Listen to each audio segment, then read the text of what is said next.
Nicolas Stanijevic vient d'écrire l'ouvrage de tennis de référence sur l'histoire de l'enseignement du tennis en France. Lors de l'entretien passionnant qu'il m'a accordé, vous allez apprendre comment est née la passion du tennis chez Nicolas, la raison pour laquelle il a écrit son livre, les principes étonnants de la méthode française d'enseignement, comment les profs d'éducation physique et sportive ont dépoussiéré cette méthode, comment s'enseigne le tennis en Asie, 3 conseils d'experts et la raison incroyable pour laquelle les Australiens spécialistes du gazon battaient tout le monde à Roland-Garros sur terre battue.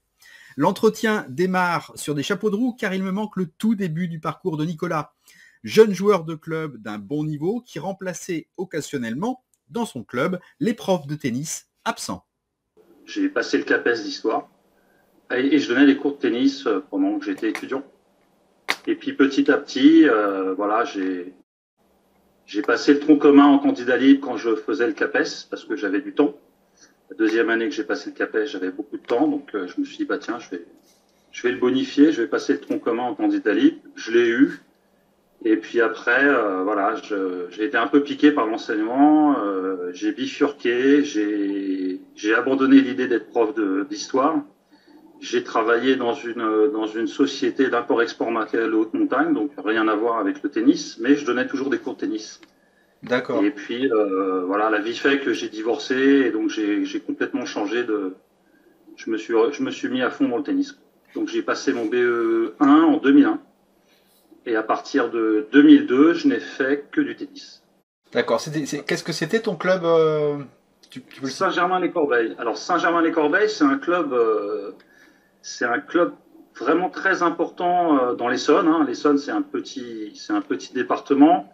Il y a beaucoup de clubs, mais c'est beaucoup de petits clubs.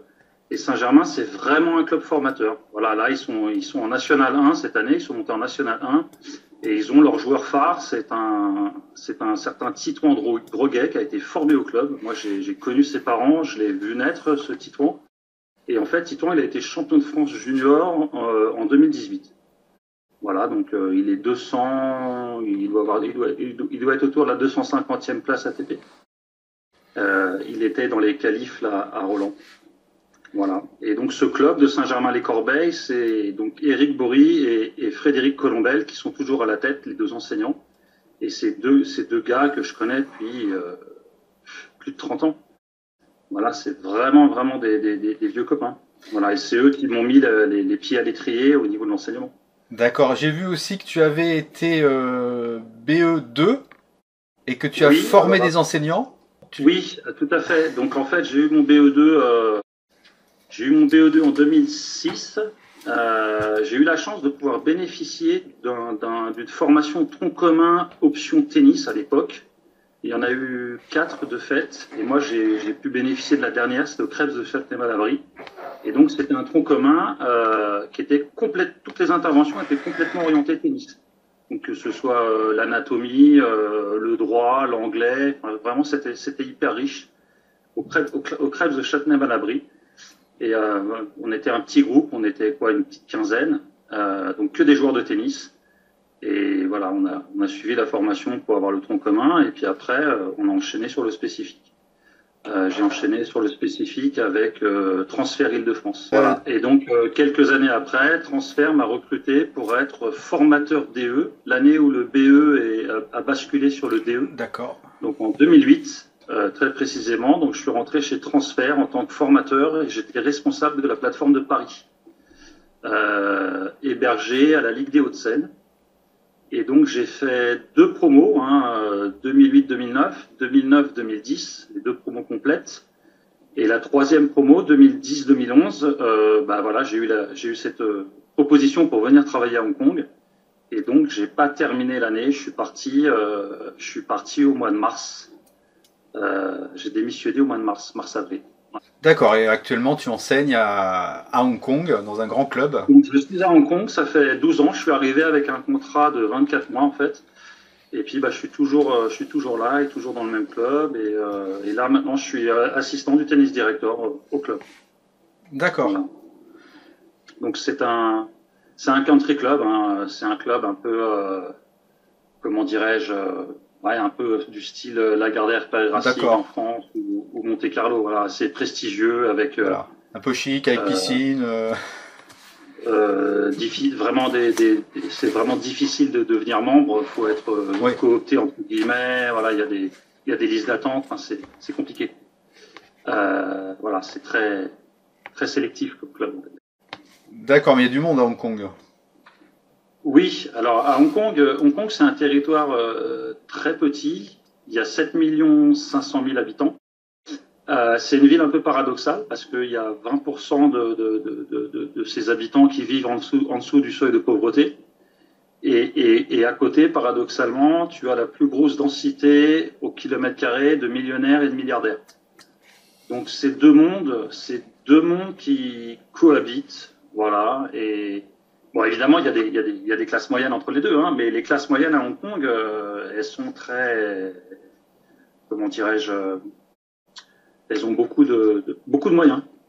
Mais il y a vraiment des grosses disparités entre ceux qui gagnent beaucoup d'argent et ceux qui n'en gagnent pas, quoi. Voilà. Ok, donc tu as toujours été passionné par l'histoire du sport? Ah, toujours. Ouais. Toujours, je pense que, tu vois, à mon avis, je pense que j'ai appris à lire en lisant l'équipe.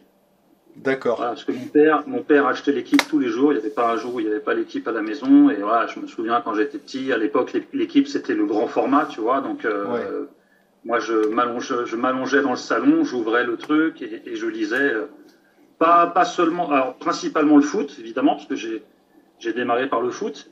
Pas trop le tennis en fait, hein, pas trop le tennis parce que j'étais plutôt un joueur de foot et moi j'ai découvert le tennis complètement par hasard à la télé. Alors pas du tout en regardant Roland Garros à l'époque. Je sais pas de quelle année tu es toi, Vincent. Bon, je suis 71, hein, donc on doit avoir à peu près le même âge. Ah, t'es 71, comme moi, pareil. Donc tu dois avoir certainement les mêmes souvenirs que moi. Moi, quand j'étais gamin, Roland Garros, j'en ai pas de souvenir à la télé, quoi. Voilà, on voyait davantage les finales de Wimbledon, demi-finale, finale, c'était télévisé. Ouais. Et Roland Garros, je me rappelle pas. Je me rappelle pas avoir regardé Roland Garros quand j'étais petit, enfin quand j'avais 9 ans. Oui. 8-9 ans. Ouais, il y a eu plus de finales de Wimbledon marquantes que de finales de Roland Garros marquantes en fait. Bah, il y a ça, et puis j'ai pas le souvenir que, enfin, à l'époque, c'était pas diffusé comme ça l'est maintenant tous les jours. Voilà. Ça a mis un peu de temps. Donc voilà, j'ai plus de souvenirs de Wimbledon avec Borg et McEnroe. Et évidemment, moi, mon père, il avait pris le parti de McEnroe et moi de Borg. Donc voilà, on regardait ça. Et puis ça. Voilà, chacun avait. Mon père, tiens, j'ai envie de jouer au tennis. Oui, et puis en plus, ça a coïncidé avec le grand boom du tennis, en fait. Hein, Exactement. Alors, le grand boom du tennis, en fait, oui, mais ça restait quand même un sport confidentiel. Hein, le tennis. Quand j'ai dit à mon père que je voulais jouer au tennis, bon, nous, on avait de la chance, il y avait un club à côté de chez nous, hein, juste à côté, j'y allais en vélo au club. Mais voilà, il y avait pas beaucoup de gens qui jouaient au tennis encore à cette époque-là. Ça s'est vraiment accéléré avec Noah, quoi. Après, oui. Quand Noah a gagné Roland Garros, voilà, là, ça a été un peu la folie, quoi. Oui, et d'ailleurs, la petite anecdote, c'est pour ça que j'ai l'illustration d'Yannick Noah sur mon livre. Tiens, je l'ai là, le livre, je le montre. Voilà. Donc cette illustration, en fait, c'est un tableau qui a été réalisé par un de mes potes qui s'appelle Dimitri Laurin, qui est un ancien joueur pro. En fait, Dimitri, il était numéro 26 dans les années en 2000. Et en fait, Dimitri, il s'est recyclé, lui, c'est un gars qui aimait bien l'art, la peinture, tout ça. Il a une galerie d'art à Los Angeles. Et on s'est connus à Hong Kong, en fait. Hein. Il a vécu 5 ans à Hong Kong. Il avait ouvert une première galerie à Hong Kong. Et en fait, il avait peint ce tableau. C'est lui qui l'a peint. Et Yannick Noah ayant gagné Roland Garros le jour de mon anniversaire, hein, je m'en souviens bien, parce que c'était le 5 juin 83, donc j'avais 12 ans. Ça faisait 1 an que je jouais au tennis. Donc, super cadeau de Yannick, il gagne Roland. Et du coup, quand j'ai vu cette peinture de mon pote, je me suis dit, tiens, je vais te l'acheter, quoi. Donc, je l'ai, la peinture. Elle est à moi. Et donc, c'est pour ça que je l'ai mise sur la couverture pour illustrer et on va dire, j'essaie de rebondir un peu sur les 40 ans de la victoire de Noah en me disant, ça va peut-être inciter des gens à acheter le livre, quoi. Voilà. Donc j'essaie de. C'est une belle référence. Ouais. Donc ta passion de l'histoire du sport est rentrée en collision avec toute ton activité de formateur, puisque Ouais. tu as décidé d'écrire un livre sur l'histoire de l'enseignement du tennis en France. Alors, qu'est-ce qui t'a donné l'idée d'écrire ce livre? Très bonne question. Alors donc quand j'ai démarré les formations DE, je me suis aperçu que la plupart, alors je dis pas tout, je dis pas tous, toutes, je dis la plupart des stagiaires que j'avais, ils avaient vraiment très peu de connaissances de leur sport, tout simplement. Alors, de l'enseignement, évidemment, c'est normal, puisqu'ils étaient nouveaux, mais ils avaient très peu de connaissances de leur sport, de l'histoire des anciens champions, des tournois. Voilà, et je trouvais ça, ça me paraissait quand même bizarre. Et je me disais, voilà, si on veut devenir enseignant et qu'on ne connaît pas du tout l'histoire de son sport, ça peut à un moment donné poser des problèmes, quoi. On peut manquer de crédibilité. Et donc, comme il y avait ce UC, je me souviens plus, c'est UC1 ou UC2, où il fallait présenter le projet de son club, voilà, à l'aide d'un PowerPoint. Donc je me suis dit, bah tiens, on va essayer de travailler sur les PowerPoint à partir chaque stagiaire me présentait un joueur, voilà, il pouvait choisir, je donnais une liste de joueurs ou de joueuses ou de tournois, et on s'entraînait sur la préparation des PowerPoint et la présentation. Voilà, donc chaque stagiaire, chaque année, je faisais ça, et je pense que j'étais un des seuls formateurs à faire ça, parce qu'on avait quand même un peu de liberté par rapport à cet UC, comme c'était tout nouveau, mais il fallait quand même initier les stagiaires à l'utilisation de l'ordinateur, la présentation et le PowerPoint. Et donc je m'étais dit, bah tiens, allons partir sur une présentation de tennisman ou de compétition ou d'histoire de stade, voilà, des choses comme ça. Ou Davis. D'accord. Donc ça, c'est la première chose. Et la deuxième chose, c'est qu'en fait, je m'étais aperçu, moi j'avais beaucoup lu de mon côté, et je m'étais aperçu qu'il y avait eu beaucoup d'écrits sur l'histoire du tennis, il y avait eu beaucoup d'écrits sur la pédagogie, des ouvrages sur la pédagogie, diverses et variées, on va dire, mais rien sur l'histoire de l'enseignement, quoi. Comment on a commencé à enseigner le tennis, les différentes méthodes. Voilà, il y avait rien. Il y a beaucoup d'archives, il y a beaucoup de trucs à la Fédé, mais il y a personne qui a essayé de remettre les choses en ordre, dans l'ordre chronologique, et puis d'essayer de faire des petites analyses. Et donc je me suis dit, bah tiens, moi ça me plaît ça, et je vais me lancer là-dedans. Et en fait, j'ai rencontré, alors ce qui m'a vraiment mis le pied à l'étrier, c'est la rencontre que j'ai faite avec Paul Jalabert. Donc je ne sais pas si tu connais Paul Jalabert. Ça ne me dit rien. Bon, voilà, bah, tu vois, moi non plus, je ne le connaissais pas. C'est un monsieur qui a 95 ans maintenant, il est né en 1928. Et en fait, ce monsieur, il a été champion de France junior. En 1946, il a battu Philippe Chatrier en demi-finale. Et quand il a été champion de France junior, son père lui a offert une caméra. À l'époque, une caméra, c'était un beau cadeau, quoi. Et il s'est jamais séparé de cette caméra, et il avait toujours sa caméra avec lui. Il a participé 17 fois au tournoi de Roland-Garros. À l'époque, c'était l'amateur, hein, donc entre 46 et 66, il a fait 17 participations. Il avait toujours sa caméra avec lui, il filmait, il a filmé tous les champions. Après, évidemment, il avait accès à Roland, donc il a continué à filmer les années Borg, tout ça. Et en fait, quand la FFT a ouvert le Tenniseum, enfin, avant qu'ils ouvrent le Tenniseum, hein, quand ils ont eu l'idée de créer un Tenniseum, ils l'ont invité. Ils savaient qu'il avait plein d'images, qu'il avait toutes ces choses-là. Et donc, il a été invité, et en fait, ils ont demandé s'il pouvait laisser tous ces films. Et lui, il n'a pas voulu, Paul, parce que bah, déjà, c'est son trésor à lui. Et puis, il avait l'idée de tout remettre sur des DVD en faisant ses commentaires, parce que c'est lui qui a filmé. Donc, il n'y a que lui qui sait qu'est-ce que c'est. Et donc, en fait, il a tout remis sur des DVD. Il a monté sa petite compagnie, entre guillemets, qui s'appelle Mémoire filmée du tennis. Et il a, voilà, donc moi, j'ai été un des premiers à acheter tous ces DVD. D'accord. Donc, j'ai acheté tous les DVD, je les ai regardés, évidemment, c'est absolument incroyable. C'est vraiment des super images. Ses commentaires sont exceptionnels parce que c'est un monsieur très, très passionné, passionnant. C'est pas du tout un pédagogue, hein. C'est un monsieur qui a jamais pris un cours de tennis. Voilà, il a fait 17 fois Roland-Garros. Il a jamais pris un cours de tennis. Il a démarré au mur. Enfin bon, c'est une autre époque, hein. Mais il a rencontré tous les champions et il connaît tout le monde, évidemment. Et donc, quand j'ai eu ces DVD, et voilà, et j'avais ce contact de Paul Jalabert, je me suis dit, bah, tiens, peut-être que Paul, il va pouvoir m'aider, il doit avoir beaucoup de contacts dans le milieu du tennis. Et donc, je l'avais contacté, et il me dit, bah, écoute, ouais, le référent pour les livres, c'est Didier Masson, un certain Didier Masson, qui était ancien CTR de Picardie. Voilà. Et donc, pas mon dernier séjour en France, mais mon avant-dernier séjour en France, juste avant le Covid, en juillet 2019, je suis allé voir Didier Masson chez lui. Donc, je lui ai fait part de mon projet, il m'a invité chez lui. On est resté avec ma femme, hein. Ma femme est aussi enseignante de tennis. Donc, on est allés tous les deux. On a du mal à trouver là où il habitait parce que c'était vraiment un coin perdu. Et en fait, on a passé une après-midi extraordinaire avec Didier Masson. On a parlé toute l'après-midi. Il m'a fait visiter son club. Il m'a montré ses vieilles raquettes. Enfin, c'était vraiment super.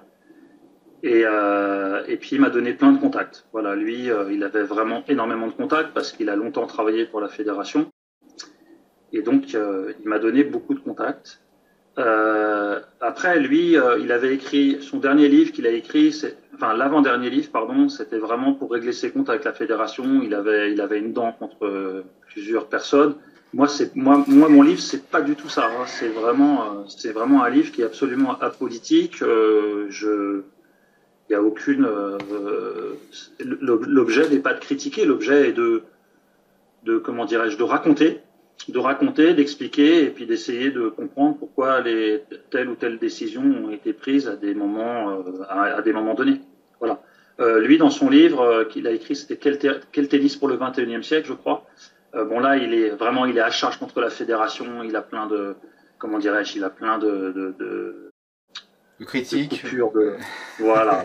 Donc, mais c'est un monsieur très gentil. Malheureusement, il est décédé il y a quelques mois. Il était très malade. Il est décédé d'un cancer.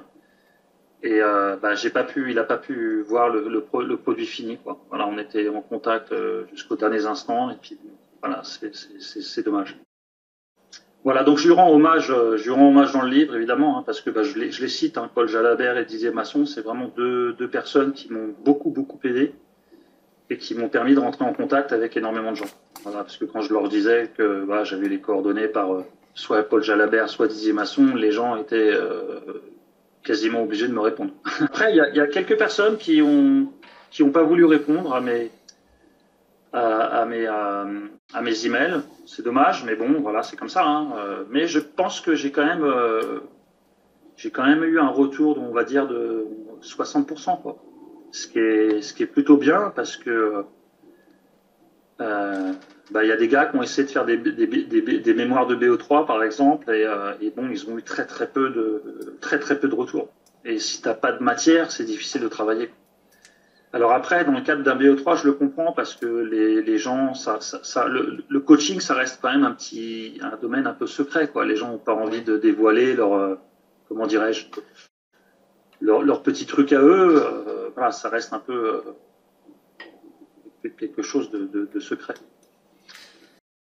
J'ai quand même eu des retours très intéressants de gens importants du tennis, hein. J'ai eu des DTN, j'ai eu des présidents, j'ai eu des anciens joueurs pros, des anciens joueurs de l'époque amateur. Voilà, j'ai eu beaucoup de monde, notamment Patrice Beus qui m'a beaucoup aidé aussi, que je connaissais, donc c'était plus simple parce que à l'époque j'avais fait la formation pour le compte de la fédération, j'avais fait la formation tennis à l'école, j'avais formé les enseignants de Bretagne, à l'AS Paton, je me souviens. Parce que mon BE2, en fait, j'avais travaillé sur un module de formation tennis à l'école pour les enseignants. Et donc, la FFT m'avait proposé de faire les formations avec, en fait, c'était, comment il s'appelle, Patrice Boss, qui était à la tête du département formation et enseignement à la FFT à l'époque. Voilà. Et il m'avait demandé d'aller moi-même en Bretagne pour former les enseignants. Donc j'avais passé 3 jours avec lui. Lui, il n'intervenait pas, mais il était là juste pour présenter la Fédé. Et puis alors, on dînait ensemble le soir et il m'expliquait toute son histoire avec Yannick Noah quand il était entraîneur au tennis études. Enfin, voilà, c'était passionnant. Et Patrice, il m'a vraiment. Moi, je lui ai fait un interview. Il m'a répondu. Il m'a envoyé 5 pages de contenu, quoi. Voilà, c'était très sympa de sa part. Voilà, très très sympa. Mais globalement, les gens ont répondu et voilà, il n'y a pas eu que Patrice Bost. Hein, j'ai eu plein de gens. Je le nomme parce que voilà, on a une petite histoire entre nous, mais voilà, c'était très sympa d'avoir le retour de plein d'enseignants. J'ai eu aussi des retours de gens qui étaient partis à l'étranger. J'ai eu Bourfiga au téléphone, j'ai eu Sam Sumik, tous ces gars-là, voilà. Donc c'était Pierre Darmon qui vit au Mexique. On s'est appelé, on est resté 2 heures au téléphone. Après, le Covid a facilité les choses, hein, puisqu'il y a eu le Covid, comme tu sais. Donc les gens étaient soudainement disponibles, rien à faire. Et donc du coup, moi, j'ai pris l'opportunité Covid pour faire tous mes interviews. Donc c'était très commode. Mais c'était un travail passionnant parce que voilà, chaque fois que je faisais un interview, je rebondissais sur un truc qui me faisait partir ailleurs, tac, tac. Donc c'est un travail sans fin. Donc il a bien fallu qu'à un moment donné, je termine le livre. Mais on pourrait continuer le livre. Hein. Il y a plein de choses à dire. Qu'est-ce que tu as remarqué comme différentes, comme grande époque dans l'enseignement du tennis français? Moi, j'ai dans l'idée qu'effectivement, il y a eu ce passage où on est passé des cours individuels aux cours collectifs. Oui. Alors. Et qu'est-ce que tu as remarqué d'autre, vraiment de marquant dans l'enseignement du tennis? Écoute, il y a eu un grand virage qui a été effectué. C'est quand on a démarré la méthode française d'enseignement, quand la fédération a voulu créer une méthode de façon à ce que tous les enseignants de toute la France aient un discours commun, aient une méthodologie commune. Parce qu'en fait, ce qui se passait, c'était que voilà, les gens allaient, chacun avait sa façon de faire, chacun faisait sa cuisine, hein, ce qui est pas plus mal non plus. Hein.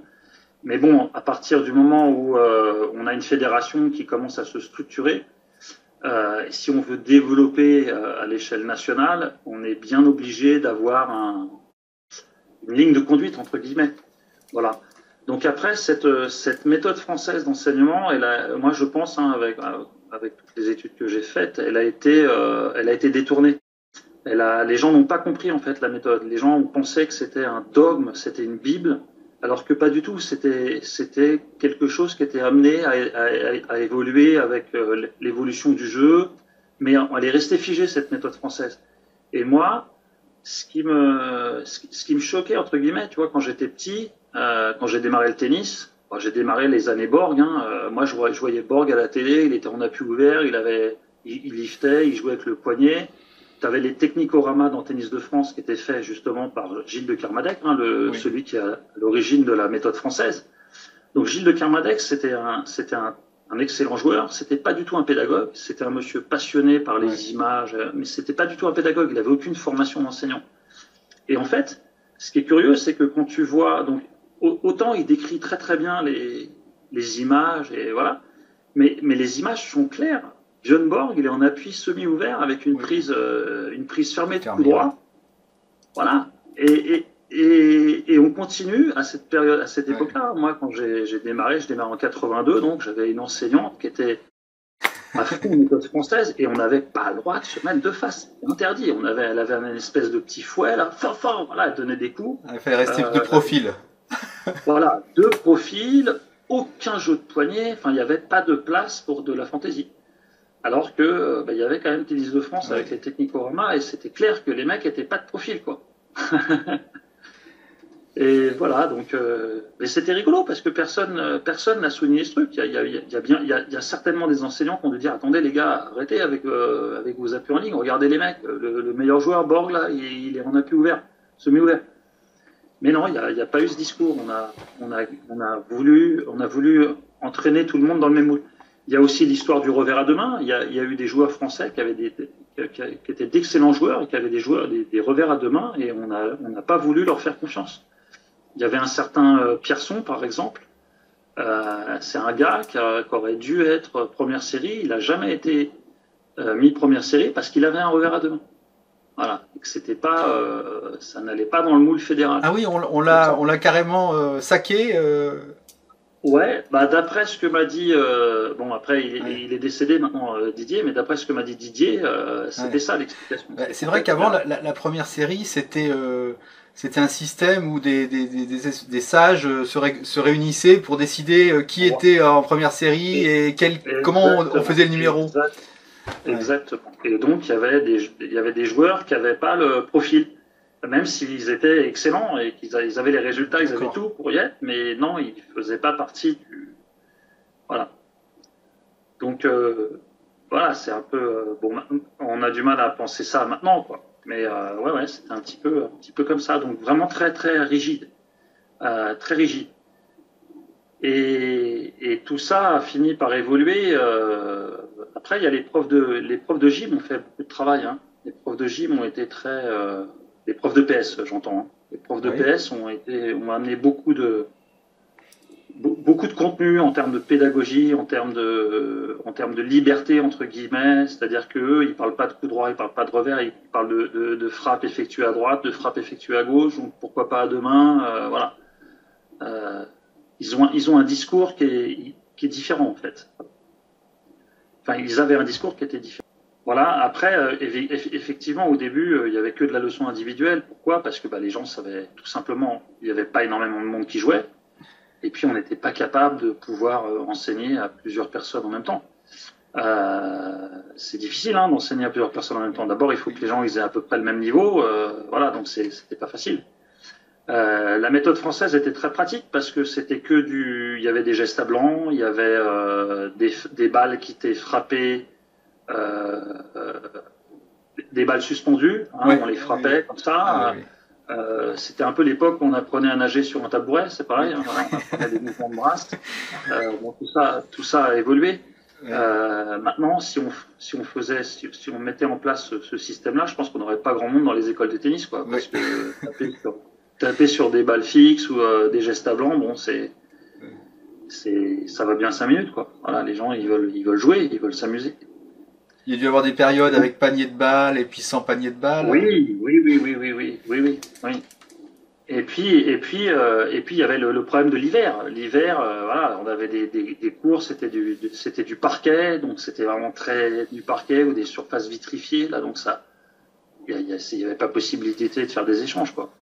À qui penses-tu que s'adresse ton livre, en fait, ton ouvrage?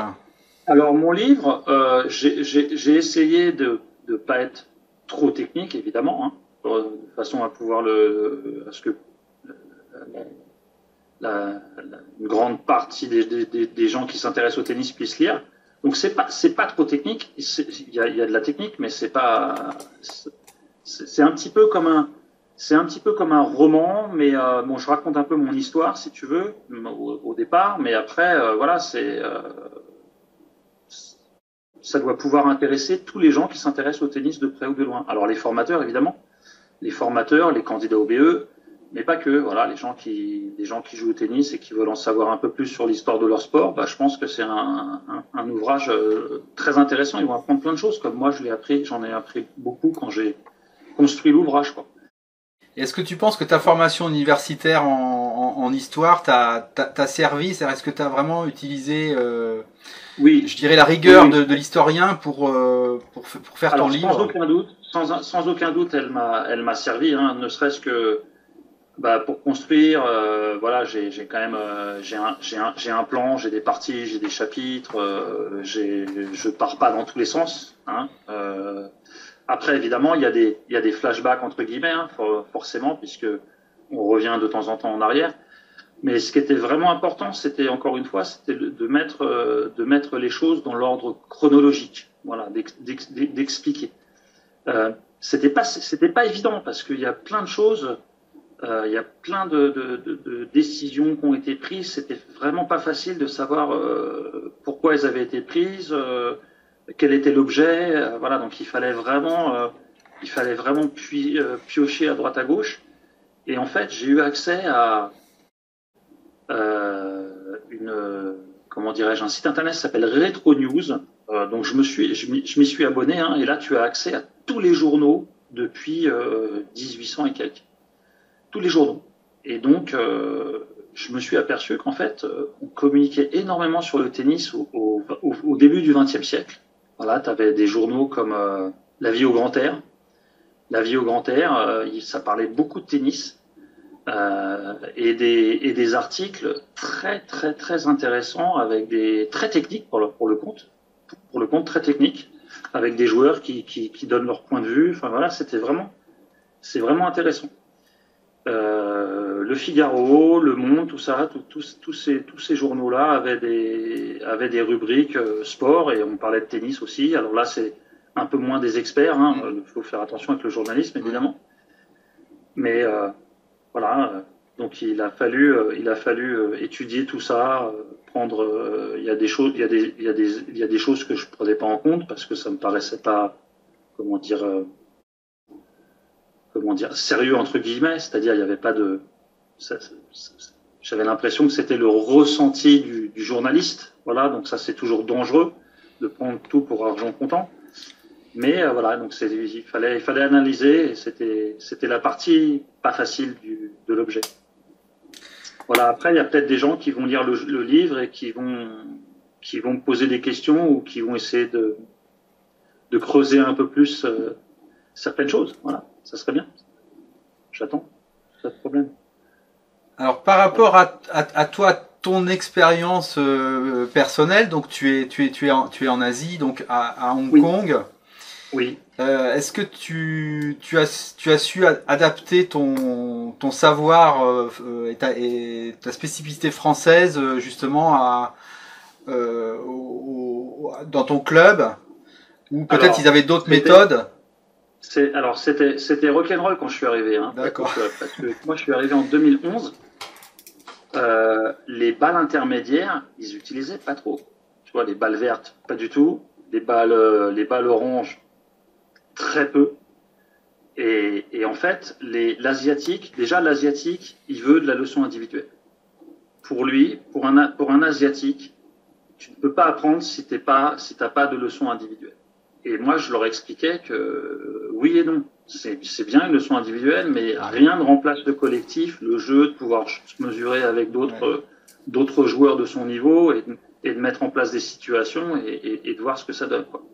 Donc ça, c'est la première chose. Donc petit à petit, j'ai réussi à imposer au club l'utilisation des balles intérieures. Là maintenant, voilà, on a un programme qui est digne du programme Galaxy en France. Hein, voilà, avec voilà, on joue sur des terrains adaptés, où on utilise les balles qu'il faut. J'ai eu aussi une anecdote. J'ai eu une gamine qui vient un jour prendre un cours. Enfin, une gamine, elle avait 12-13 ans. Elle vient avec sa sœur. Et donc, je joue avec la sœur. Elle partage 1 heure de leçon collective. Hein. Donc, je fais une demi-heure avec la sœur, et puis une demi-heure avec les deux. Donc, je joue d'abord avec la sœur, tout se passe bien. Et vient la deuxième. Donc, je démarre avec elle, et puis je vois qu'elle avait la raquette de la main gauche. Et je vois que elle luttait pour renvoyer les balles. Je voyais qu'elle avait des habiletés, mais il y avait un truc qui clochait. Donc à un moment donné, je l'amène au filet et je lui dis, mais qu'est-ce qui se passe? T'as mal au bras Et elle me dit non. Elle me dit, écoute, elle me dit, moi je suis droitière, mais ma maman elle veut pas que je joue de la main droite, parce qu'elle dit le tennis tu vas jouer avec la main gauche, comme ça va équilibrer ton corps et tout. Je dis mais non, je dis prends la raquette avec ta main droite et on va jouer de la main droite. Donc la gamine, la banane et tout, et elle prend sa raquette de la main droite, et elle jouait super bien la gamine en fait. Et donc quand la mère est arrivée, j'ai dit écoutez, votre gamine elle joue 1 fois par semaine, il faut la laisser jouer avec sa main dominante. Oui, mais le tennis c'est pas bon, ça va créer des déséquilibres avec son corps et tout. Je dis écoutez, si elle joue 1 fois par semaine, il n'y a aucun problème. Je dis moi, regardez comment je suis, je me mets droit devant elle. Si je joue 30 heures par semaine, je suis pas déséquilibré. Donc voilà, ça c'est une petite anecdote de Hong Kong.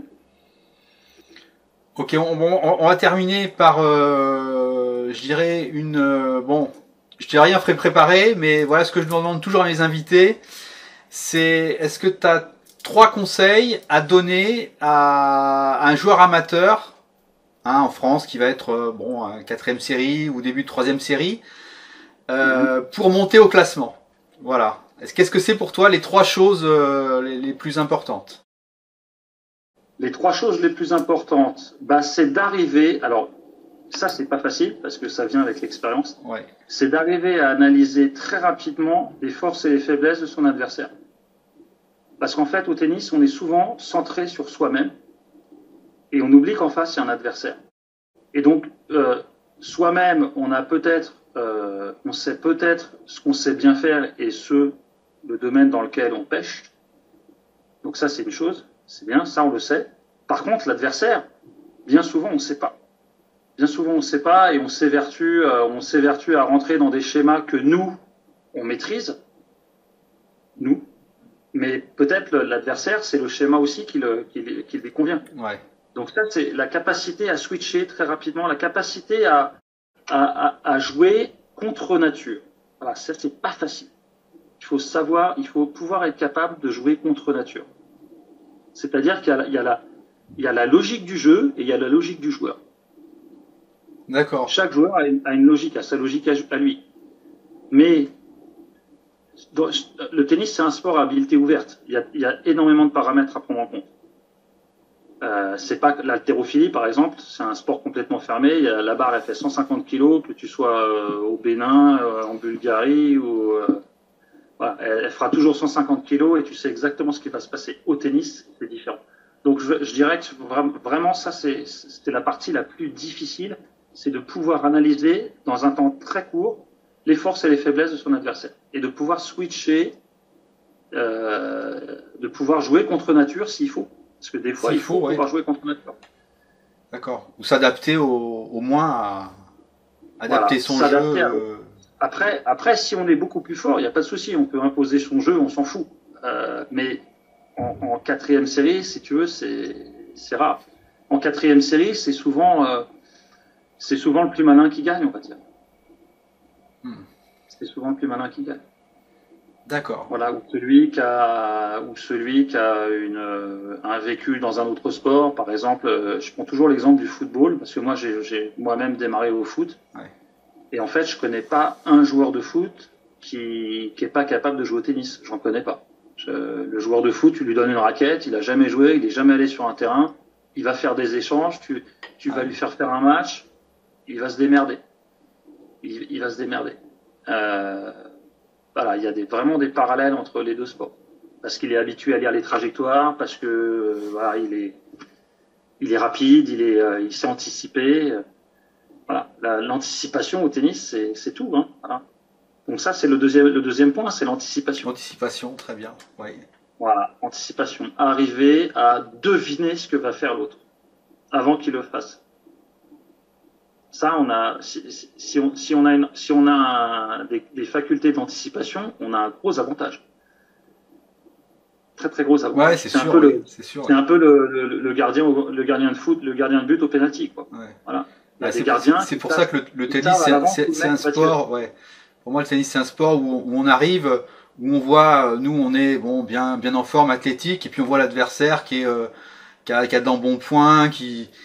Et puis on se fait battre et on comprend pas, mais en fait parce que la personne, sa vraie habileté est cachée, c'est-à-dire que lui, il va décoder les trajectoires, il va être toujours sur la balle et voilà, il va nous coincer, quoi. Et puis le troisième point, alors s'il y a un troisième point, je te dirais que il faut quand même être en forme physique pour pouvoir jouer au tennis, quoi. Celui qui est en forme physique, il a un très très gros avantage sur l'autre. Une dernière chose, tu m'avais demandé si j'avais trouvé des choses particulières dans mes recherches, si j'avais découvert des choses. Évidemment, j'ai découvert énormément de choses. Une chose qui m'a vraiment surpris, je m'étais toujours demandé comment ça se fait qu'à un moment donné, les Australiens, ils dominaient partout, ils gagnaient tout. Et je me dis, mais merde, il n'y a pas de terre battue en Australie, ils jouent pas sur terre. Comment ça se fait que les mecs, à l'époque, les 3 tournois du Grand Chelem étaient sur gazon, ils arrivaient à Roland, ils ciraient tout le monde à Roland. Et en fait, j'ai eu un call avec un certain Trevor Allen, qui est un Australien, qui vit à Marseille, hein, mais il est arrivé en France. Oui. Voilà, tu dois le connaître. Je vois qui c'est, oui. Ah, il est super. Très connu dans les années 80, il gagnait ce qu'on appelait tous les tournois de plage. On a longuement échangé, et en fait, lui, il m'a dit, bah écoute, non, il dit, nous, on jouait sur terre battue en Australie, dans l'arrière-pays, en fait, ils avaient des nids de termites. Il y a des nids de termites, il y a des très très gros nids, ça c'est des monticules en fait de terre. Oui. Et en fait, ce qu'ils faisaient, c'est qu'ils faisaient des terrains de tennis avec ça. Et il me dit, ça glisse, il m'a expliqué, ça glissait plus que la terre battue. C'était plus rapide que la terre battue, mais on était habitué à jouer là-dessus. Donc les glissades, tout ça, ils savaient. Ouais. Donc voilà, c'est un truc que j'ai appris. Voilà, Étonnant, ouais. Là, je suis en train je vais tourner des vidéos sur le comment bien jouer sur terre battue, et enfin pour moi c'est 90% c'est le déplacement, quoi, gérer les changements de direction, voilà. Et les glissades. Ouais. D'ailleurs, tiens, la FFT avait fait un super DVD il y a, je pense, une bonne une quinzaine d'années sur le jeu sur terre battue. Je crois que je laisse des. La FFT l'a mis sur Dailymotion en fait. Possible. Et c'est la FFT qui l'a mis, donc on est sûr que c'est c'est légal, et que. C'est ce DVD-là. DVD-là, il est très intéressant, il est bien fait. Mais je mettrai, j'en parlerai sur mon blog, et puis je mettrai le lien dans la description. Et bien on va terminer là-dessus. Je vais vraiment te remercier beaucoup pour cet entretien. Écoute, merci à toi, c'était sympa d'échanger, et puis encore une fois, hein, c'est un sujet sans fin, hein, c'est un puits sans fond. Hein, donc moi j'ai essayé de faire un ouvrage de synthèse, mais bon, il y a plein de choses à dire, plein de choses, il y aurait plein de choses à rajouter, mais à un moment donné, il faut pouvoir s'arrêter, quoi. Voilà. Et voilà, si j'avais plus de temps, je pense que c'est un domaine que je creuserais davantage, parce que ça me passionne. La bonne continuation à toi, et puis à très bientôt. Bah merci Vincent, et voilà, n'hésitez pas à vous procurer le livre. Voilà, je vous mettrai toutes les infos en description de la vidéo. Il est disponible en format électronique aussi, en Kindle là, sur Amazon. Voilà. C'est Publishroom qui fait la publication. Donc on peut l'acheter sur Publishroom en ligne ou sur Amazon, et sur Amazon dans les deux formats, papier ou Kindle. À très bientôt. Très bien, merci à toi Vincent. Merci d'être resté jusqu'au bout. Si cette interview vous a plu, n'oubliez pas de me mettre un pouce. C'est utile pour valoriser mon travail. Si vous souhaitez ne pas manquer la prochaine interview, n'oubliez pas de vous abonner à ma chaîne. À très bientôt.